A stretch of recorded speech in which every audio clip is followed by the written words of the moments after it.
Hello and welcome to DEM But Group Tuition, a place for all the rankers. इस video में हम गाला का paper number 2 लेंगे। इसमें हम जितना भी ग्रामर है इनडायरेक्ट स्पीच को छोड़ के वो सारा का सारा ग्रामर इस वीडियो में आ ही जाएगा। इनडायरेक्ट स्पीच के लिए मैं अलग से वीडियो ज़रूर से बनाने वाला हूँ।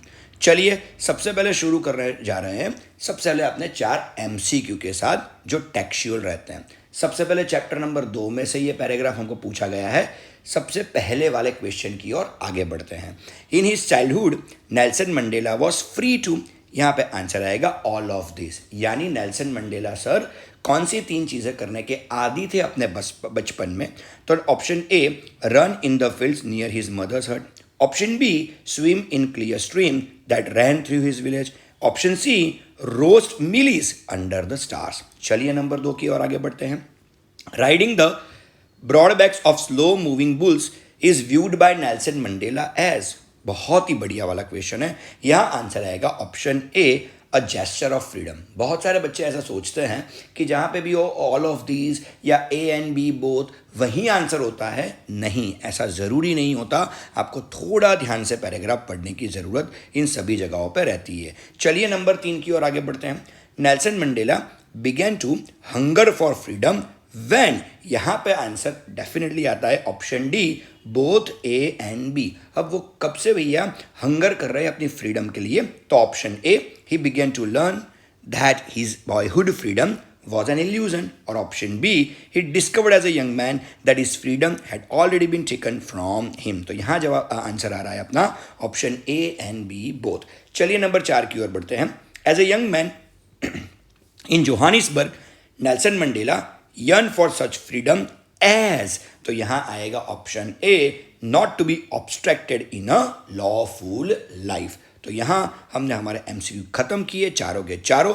चलिए आगे बढ़ते हैं भैया, जिसे हम वॉकैब के नाम से जानते हैं। यहाँ अगर आप वॉकैब देखोगे तो वंडा वाले लेसन से, यानी 100 डेज 1 से है। ओके, तो देखते हैं, शुरू करते हैं। The next day it was drizzling. Drizzling माने क्या होता है? बारिश होना। Maddy and Peggy hurried to school. अगर बारिश हो रही है तो मैडी और पैगी जरा जल्दी में ही, हड़बड़ी में ही स्कूल जाएंगे। ओके, चलिए to school under Peggy's umbrella naturally. Peggy umbrella लेके आई हुई थी तो उसकी अम्ब्रेला के नीचे होंगे। That's quite a natural kind of thing. On a day like this, they didn't wait for Wanda Petronsky on the corner of Oliver Street, the street that far away under the railroad tracks. Up the hill late to Bogin Heights. Bogin Heights वो जगह पे हैं जहाँ Wanda पेट्रॉन्स्की रहती है, और ये Oliver street वो जगह है जहाँ मैडी और पैगी वांडा को चिढ़ाते हैं। तो ये है अपना भैया वॉकैब का पूरा पैराग्राफ। चलिए भैया अभी शुरुआत किससे करते हैं? तो अब ले रहे हैं भैया अपने FOS फिगर्स ऑफ स्पीच की ओर आगे बढ़ते हैं। Still reaches like a voice into the rooms. यहाँ ध्यान से देखो, गौर से देखो, यहाँ पे एक वर्ड लिखा हुआ है, दैट वर्ड इज लाइक। अगर कहीं पे भी आपको लाइक वर्ड दिख जाता है तो obviously option C, simile will be our answer. चलिए नंबर 16 की ओर आगे बढ़ते हैं। But mustard fled with terrified yelp. यहाँ पे क्या लिखा हुआ है भैया? टेरिफाइड येल्प लिखा हुआ है। अब टेरिफाइड येल्प, अब देखो टेरिफाइड हो कौन गया है भैया? मस्टर्ड हो चुका है, लेकिन वो यहाँ अपने आप को वो खुद टेरिफाइड हो रहा है ऐसा नहीं बता रहा, वो बता रहा है यहाँ येल्प टेरिफाइड है। तो यहाँ एडजेक्टिव ट्रांसफर हो रहा है, एपिथेट ट्रांसफर हो रहा है। तो obviously option B, transfer epithet will be the real answer. चलिए थोड़ा और आगे बढ़ते हैं। रेक्टिफिकेशन ऑफ एरर्स, बहुत अनयूजुअल टाइम का पैराग्राफ पूछा गया है यहाँ पे, क्योंकि it is from your last chapter the proposal. मैंने बहुत कम जगह पे प्रपोजल के एरर्स देखे हुए हैं, तो be careful about with this chapter, क्योंकि थोड़ा लेंथी वाला है, दैट्स वाई। चलिए लोमो बट यू कुड सी। अब यहाँ कुड का क्या किया हुआ है भैया? कैन किया हुआ है। लेकिन आगे बढ़ते हैं, यानी कि 23 नंबर पे आगे बढ़ते हैं। विद द डॉक्यूमेंट्स, नहीं भैया यहाँ गलती कहाँ पे है भैया? यहाँ गलती विथ में है, तो with will be replace with from obviously. Okay, चलिए नंबर 24 के आगे चलते हैं। तो from the documents honourable Natalia Stepanova, नहीं बिल्कुल नहीं, it will be honoured. Honourable में से क्या बनेगा भैया? ऑनर्ड बनेगा, ये बनेगा। ऑक्सन मैडो इट वॉज ट्रू, यहाँ पे इट वॉज ट्रू नहीं आता, तो was will be replace with is. आपको सबसे पहले ये जान लेना चाहिए कि कौन सा चैप्टर कौन से टेंस में दिया गया है। तो अगर इस चैप्टर की बात करें तो यहाँ was will be replace with is. चलिए, तो oxen meadow it is true were once, अब यहाँ पे ONES वंस में गलती है। ओके, वंस माने एक जमाने में। ओके, आपने भिड़े का डायलॉग तो सुना ही होगा, हमारे जमाने में, तो यहाँ क्या आने वाला है, ONCE वंस आएगा। चलिए नंबर 27 की ओर आगे बढ़ते हैं। And now everybody knows. Okay, and नहीं, बट नाउ एवरीबडी नोज। अब सब कोई जानता है, लेकिन अब हर कोई जानता है। तो लेकिन माने क्या, तो and will be replace with but. Okay, they are my, बिल्कुल माई नहीं आएगा। अगर सेंटेंस के एंड में लिखते हो तो my will be replace with mine. चलिए दोबारा से एक बार एरर देख लेते हैं। सबसे पहले विथ का क्या होने वाला है, फ्रॉम। ऑनरेबल का क्या होगा, ऑनर्ड। चैप्टर में बहुत बार ऑनर्ड स्टेपनोवा लिखा हुआ है, तो आपको आराम से ये मालूम होना ही चाहिए। वॉस की जगह पे आएगा इज, वंस ONES की जगह पे आएगा ONCE, एंड की जगह पे आने वाला है बट, और माई की जगह पे आने वाला है माइन। चलिए पंजेशन की ओर आगे बढ़ते हैं। अब सबसे पहले इस सेंटेंस को ध्यान से पढ़िए। Do you think miss Mason will announce the winners today? Asked Peggy. अब लिखा है आस्क्ड पैगी, तो सबसे पहले तो यहां पैगी मैडी को पूछ रही है, तो obviously you know that well कि ये चीज किस में आनी चाहिए, इन्वर्टेड कॉमा में आनी चाहिए। यहाँ डू है, डू के बाद यू दिया हुआ है, तो obviously we can even come to know that कि ये जो कोई भी अपना सेंटेंस है वो क्वेश्चन सेंटेंस है। तो नंबर 2, सेंटेंस के एंड में क्वेश्चन मार्क आना चाहिए। एंड नंबर 3, आस्क्ड के बाद फुल स्टॉप नहीं दिया है। तो मैंने बड़ी आसानी से आपको बता दिया कि पंजेशन में अपना आंसर क्या आने वाला है, तो लिख ही लीजिएगा। ओके, तो सबसे पहले इन्वर्टेड कॉमा में do you think miss Mason will announce the winners today, question mark, inverted comma, खत्म। Asked Peggy, full stop. तो एक क्वेश्चन मार्क ले लो, इन्वर्टेड कॉमा ले लो, लास्ट में फुल स्टॉप डालना आपको बिल्कुल से भूलना तो है ही नहीं।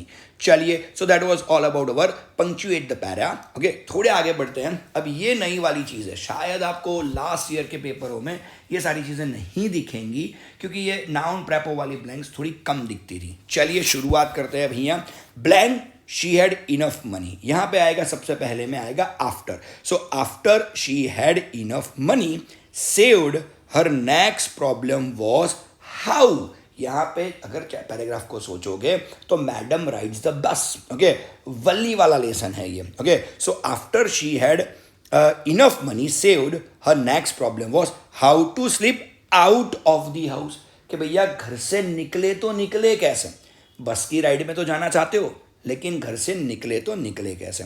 तो to sleep out of the house without her mother's knowledge, but she manage this without too much difficulty. लेकिन ये जो दिक्कत वाली चीज़ थी ना, वो दिक्कत वाली चीज़ तो वल्दी ने बड़ी आसानी से ख़त्म कर ली।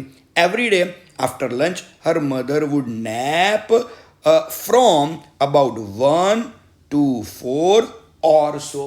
अब देखो हमेशा क्या होता है भैया, लास्ट 2 आंसर जरा देख लीजिए, सेकंड लास्ट में आने वाला है फ्रॉम। तो यह हमेशा क्या होता है कि भाई लंच लेने के बाद उसकी मम्मी 2-3 घंटे, 1 घंटा या 4 घंटे जितना आराम ज़रूर से करती है। तो यहाँ पे आएगा फ्रॉम सेकंड लास्ट में, और लास्ट में आने वाला है और। तो एक बार देख लेते हैं। After, how, out of, without, from और। So these was all about our article and prepo blanks। चलिए थोड़ा और आगे बढ़ लेते हैं। ओके, चलिए भैया अब आने वाला है do as directed. Last year के पेपरों पे बिल्कुल डिपेंड मत रहिएगा, क्योंकि लास्ट ईयर कोविड की वजह से तकरीबन लास्ट 2 ईयर्स के पेपर में ऐसा ही हुआ है कि MCQ फॉर्मेट में ये सारी चीज़ें आपको दिखेंगी, और हमें MCQ नहीं आने वाले हैं डू एज डायरेक्टेड में, दैट यू मस्ट रिमेंबर। चलिए नंबर 40 की ओर आगे बढ़ते हैं। Inside the cloud everything was suddenly black. Question tag. Okay, अब बड़ा आसान सी चीज है, यहाँ क्वेश्चन टैग बन जाएगा wasn't it so simple is this. चलो थोड़ा और आगे बढ़ते हैं। ओके, 41 की ओर आगे बढ़ते हैं। I wrote the 3 pages Mister Keesing had assigned me. अब बड़ा ही खतरनाक वाला ये सेंटेंस है, मैं आपको इतना ही रेकमेंड करूंगा कि ये सेंटेंस तकरीबन 2-4 बार लिख लीजिए। जब तक लिखेंगे नहीं आपको आने वाला नहीं है। अब ध्यान से कर देखो तो यहाँ 2 टेंस है। I wrote 3 pages Mister Keesing had assign me. अगर 2 यहाँ पे आपको टेंस दिख रहे हैं, पहले वाले सेंटेंस में I wrote 3 pages, this sentence is in simple past. Mister Keesing had assigned me यानी हैड प्लस V3 यानी पास्ट परफेक्ट टेंस है। अब देखो टेंस 2 है, यहाँ पे ऑब्जेक्ट भी 2 है। सबसे पहला ऑब्जेक्ट है 3 पेजेस, तो सबसे पहले मुझे क्या लाना चाहिए, द 3 पेजेस ही लेके आना चाहिए। ओके, और दूसरा वाला सेंटेंस देखो, मिस्टर कीजिंग हैड असाइन मी, उसमें ऑब्जेक्ट कौन सा है मेरा, मी है, तो उसको आगे मैं लेके आऊंगा, दैट विल बी आई। तो सबसे पहले इस सेंटेंस में यही चीज का तुमको ध्यान रखना है, ख्याल रखना है कि सेंटेंस में दो अलग अलग तरह के टेंस हैं, दोनों सेंटेंस में अलग अलग तरह के ऑब्जेक्ट हैं, दोनों ऑब्जेक्ट को सबसे पहले आगे लेके आओ। सबसे पहले आई रोट द 3 पेजेस में से the 3 pages, and Mister Keesing had assigned me में से ऑब्जेक्ट है मेरा मी, तो मी का मैं आगे लाऊंगा भैया आई, तो इतना सबसे पहले कह दो, तो द 3 पेजेस आई। अब देखो दूसरा वाला जो सेंटेंस है वो पहले बनाओ, हैड असाइन मी। अब हैड प्लस V3 है, उसको पैसिव में कन्वर्ट करना हो तो क्या आने वाला है, had plus been plus V3, यानी हेड वाले सेंटेंस को जब भी आप पैसिव में कन्वर्ट करो आपका टूल कौन सा बनेगा, BEEN बीन वाला बनेगा। तो देखो the 3 pages I had been assigned by mister Keesing. अब बाय मिस्टर कीजिंग तक तो आप पहुंच गए आराम से। अब रह क्या गया, आई रोट। अब रोट माने क्या हुआ, रोट WROTE, रोट माने V2 को पैसिव में कन्वर्ट करना हो तो क्या लेना पड़ेगा, वॉज व। अब 3 पेजेस के अनुसार यहां पे मेरे को क्या लेना पड़ेगा, WERE व। तो क्या बनेगा पूरा sentence, the 3 pages I had been assigned by mister Keesing were written by me. Excellent kind of sentence. मैंने आपको पहले ही बताया कि अच्छी सी नोट आप बना लीजिए, सारे के सारे डू हैव स्टेटेड उसमें लिख लीजिए, लेकिन ये सेंटेंस 2-3 बार लिखिएगा तब जाके दिमाग में जाएगा। चलिए, the fact was too hard to believe, remove too.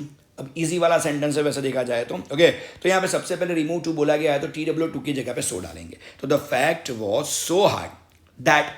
अब देखो सबसे पहले सेंटेंस के शुरुआत में मेरे को कौन सा वाला वर्ड दिया है भैया, द फैक्ट वाला वर्ड दिया है, and the fact is inanimate. चलो इनएनिमेट की बात भी छोड़ देते हैं, फैक्ट का प्रोनाउन क्या यूज करोगे मेरे को बताओ। दैट के बाद हमेशा सब्जेक्ट डालना है, तो यहाँ द फैक्ट का प्रोनाउन डालना पड़ेगा, तो द फैक्ट का प्रोनाउन क्या बनेगा, इट। तो यहाँ पे ले लिया मैंने इट। अब मेरे को केवल इतना बताओ, इट एनिमेट है कि इनएनिमेट है। सबको मालूम है इनएनिमेट है, और इनएनिमेट हो तो इट के बाद वाला सेंटेंस पैसिव में बनेगा, और अगर पैसिव में बनाना हो तो क्या लेना पड़ेगा, could not be. Could not तो रहेगा, क्यों कुड नॉट, क्योंकि आगे वॉज दिया हुआ है, दैट्स वाई। बड़ा ध्यान से सेंटेंस देखो, पीछे आगे वॉज दिया हुआ है तो पीछे क्या आएगा, कुड नॉट। कुड नॉट के बाद क्या डालोगे, BE, क्योंकि मॉडल ऑक्सिस को पैसिव में कन्वर्ट करना हो तो BE भी चाहिए ही चाहिए, तो बी। और बिलीव का हमने क्या किया, बिलीव। तो बड़ी आसानी से अपना जवाब बन गया, the fact was so hard that it can not be believed. चलिए नंबर 43 की ओर आगे बढ़ते हैं। बेकिंग, शायद अपने जो कोई भी अपना गाला पेपर सेट उसमें बैंकिंग दिया हुआ है, लेकिन बेसिकली बेकिंग है। मैंने यहाँ पे क्वेश्चन में बैंकिंग रखा हुआ है, लेकिन आंसर में बेकिंग ले लिया है। चलो देखते हैं। Banking was Indian a profitable profession in those days. Okay, चलिए यहाँ आंसर आएगा, what a profitable profession baking was in those days. Okay, तो जरा थोड़ा ध्यान रखिएगा, यहाँ गाला ने थोड़ी गलती कर दी है, हमको बैंकिंग का बेकिंग करना है, कोई दिक्कत नहीं है, बोर्ड में ऐसी गलतियां नहीं होती है। What a profitable profession baking was in those days. चलिए नंबर 44 की आगे बढ़ते हैं। The oppressor and the oppressed alike are robbed of their humanity, not only but also। अब यहाँ not only but also तो दो चीजें जोड़नी है हमको, the oppressor and the oppressed। अब ऑप्रेसर के आगे मैं क्या डालने वाला हूँ, नॉट ओनली, और दूसरा एंड के बाद जो द ऑप्रेस्ड है उसकी जगह पे मैं क्या डालने वाला हूँ, बट ऑल्सो। तो एंड निकाल दूंगा, उसकी जगह पे बट ऑल्सो, बाकी का सेंटेंस भैया रहेगा वैसे का वैसा। तो बड़ी आसानी से सेंटेंस मेरा बन गया, not only the oppressor but also the oppressed are robbed of their humanity. तो that was all about our paper number 2। यहाँ पे हमारा पेपर नंबर 2 खत्म होता है। Here DM sir is signing off. Thank you, bye.